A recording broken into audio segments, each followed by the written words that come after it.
Canon vs Nikon Annual Holiday Battle, by TCAT Hauser, www.trcb.me/tcat. Since I follow the latest components that make our electronics, it seemed like a good time to declare the best choices, at least as far as guidelines go for the holiday season. Here we're going to look at our first candidates. These are DSLR's digital single-lens reflex still cameras that also double as HD video capable, at least in a pinch. The classic, "Who was on top?"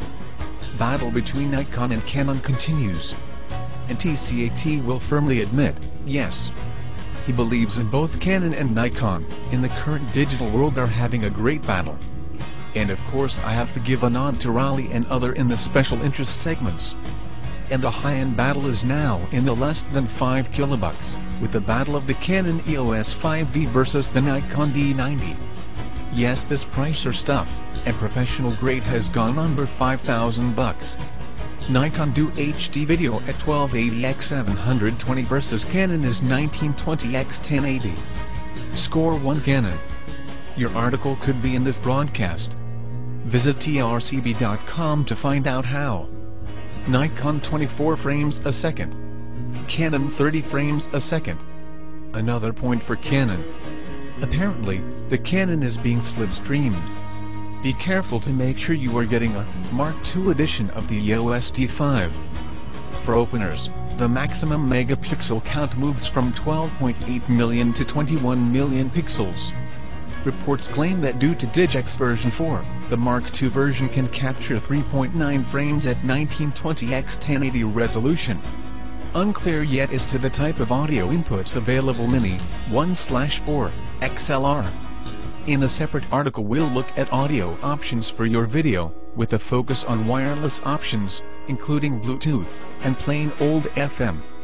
For the more casual user in the Canon lineup, the PowerShot G10 has been released to retire the G9 offerings from Canon. As with the higher-end lineup, look for Digex version 4, a just under 15 megapixel sensor with a 5x optical zoom. The LCD screen doubles the amount of pixels from 230,000 to 460,000 over the same 3-inch area. Manufacturer's suggested retail price is $499. At this time trcb.com is quite confident you will find significant discounts from that suggestion. Across the pond, Gudrun can look forward to the SX10IS. The CMOS sensor will be borrowed from the DSLR lineup. Canon rounds out with upgrades to the ELPH series as well.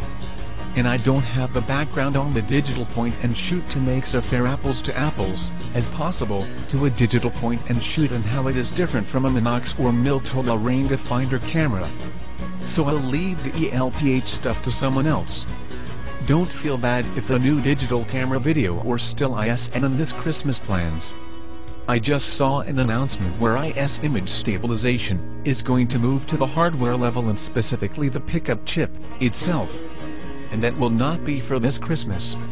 TCAT Hauser is a trainer in information technology as well as assisting people understand the most complex computer, the human brain.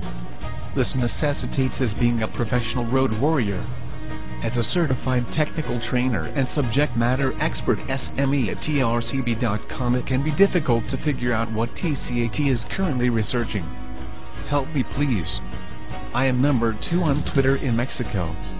Can you help to become number 1 on Twitter by following me on Twitter? Follow me Twitter.